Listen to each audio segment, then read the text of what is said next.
Se agudizó el problema económico.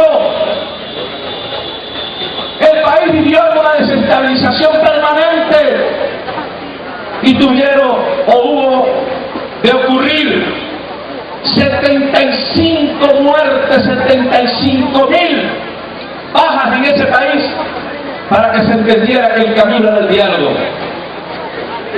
O sea, hubo diálogo a ese costo social. Me permito leer. Se conoce comúnmente como la Guerra Civil del Salvador, al conflicto bélico interno ocurrido en ese país centroamericano, en el que se enfrentaron el ejército gubernamental y la Fuerza Armada del Salvador en contra de las fuerzas insurgentes del Frente Farabundo Martí para la Liberación Nacional. El conflicto armado nunca fue declarado en forma oficial, pero se considera usualmente que se desarrolló desde 1980 a 1992. Aunque el país vivió en un ambiente de crisis política y social durante los años 70, el número de las víctimas de esta confrontación armada se ha calculado en 75.000 muertos y desaparecidos. El conflicto armado concluyó luego de un proceso de diálogo entre las partes con la firma de un acuerdo de paz que permitió la desmovilización de las fuerzas insurgentes, pero no podemos jamás desaparecer de las memorias del pueblo salvadoreño a las miles de familias que quedaron marcadas para siempre por la muerte, por el luto, por la tristeza. Ese fue el costo social que pagó ese país para que se entendiera que el único camino era el diálogo.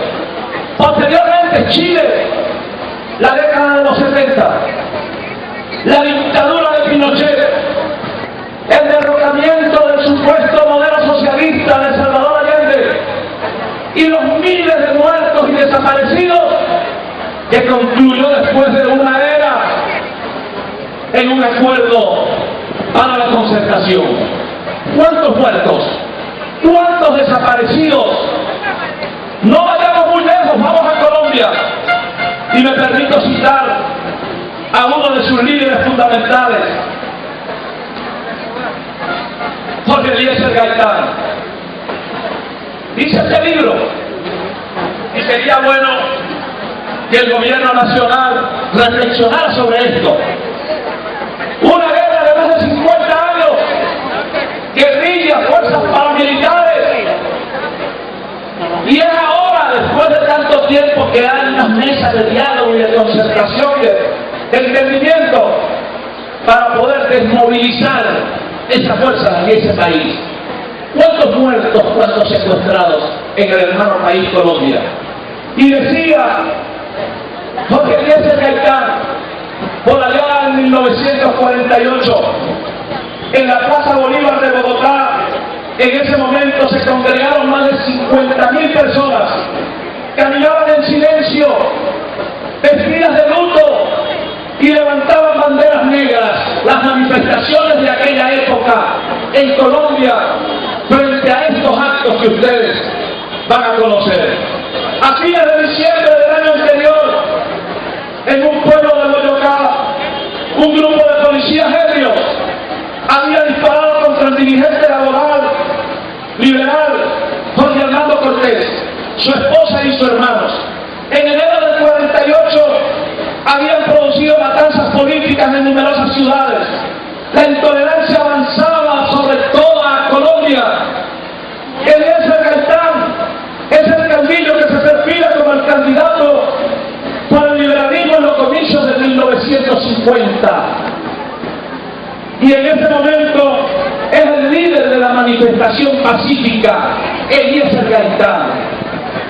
Como intérprete de sus seguidores en medio de una concentración que se mantiene silenciosa hasta el final, actúa como si el presidente de la República, a quien presuntamente dirige su mensaje, estuviera presente. De pie a 120 metros del Palacio Presidencial, habla con un tono contenido y sereno. Sus palabras han pasado a la historia como paz de Colombia. Hablo de 1948. Ya para entonces era conocida la capacidad oratoria de Gaitán, que durante la campaña presidencial había llegado a dar entre 7 y 10 discursos diarios, todos improvisados. El estilo que lo caracterizaba se basaba en la elección de una idea y en la reiteración de figuras, frases enteras que se iban desplegando siempre en la misma dirección. Gaitán fue asesinado el 9 de abril de ese mismo año, y de allí surgió una era y una arremetida de violencia en Colombia que no ha parado, hermano, y que hoy nos mantiene en un diálogo permanente a costa de muertes, secuestros, desaparecidos y desestabilización política del país. Decía Gaitán en aquel momento, dirigiéndose al presidente de la República a 120 metros del Palacio Presidencial: impedir, señor presidente, la violencia. Solo pedimos la defensa de la vida humana, que es lo menos que puede pedir un pueblo. En vez de esta barbarie, podéis aprovechar, decía Gaitán al presidente a 120 metros del Palacio en 1948. En vez de esta hora de barbarie, podéis aprovechar nuestra capacidad laborante para beneficio del progreso de Colombia, yo digo de Venezuela, en el nombre de Dios. Señor presidente, esta enlutada muchedumbre, estas banderas negras, este silencio de masas, este grito mudo de corazones, os pide una cosa muy sencilla: que nos tratéis a nosotros, a nuestras madres, a nuestras esposas, a nuestros hijos y a nuestros bienes, como querríais que os tratasen a vos, a vuestra madre, a vuestra esposa, a vuestros hijos, a vuestros bienes. Os decimos, excelentísimo presidente, bienaventurados los que ocultan la crueldad en su corazón, los que entienden que la palabra de la conciencia y la paz no deben servir para ocultar el sentimiento del rencor y el exterminio.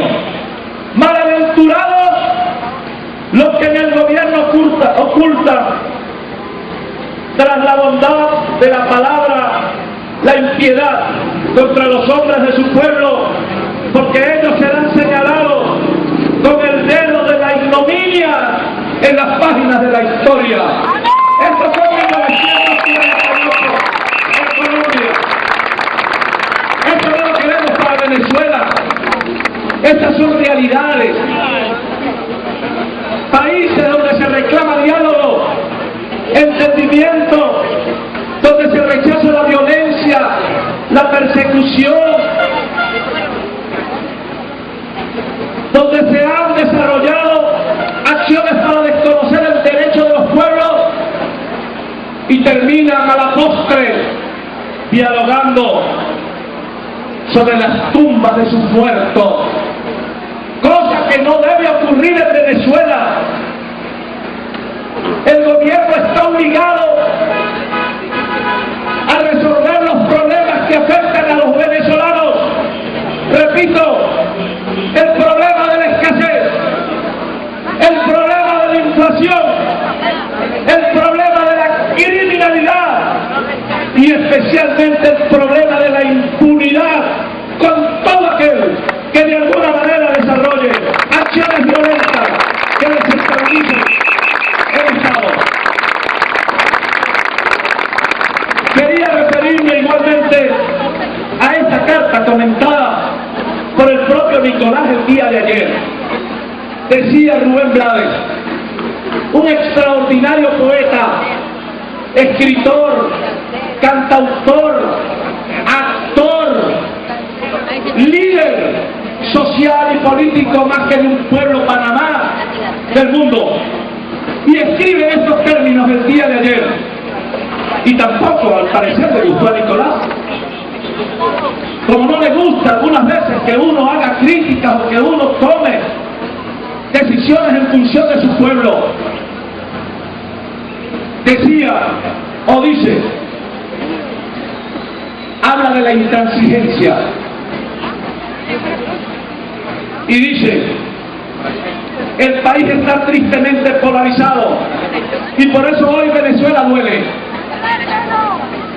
La aparente ausencia de una solución se debe a la falta de un liderazgo que establezca un propósito de lucha que unifique al país en lugar de dividirlo.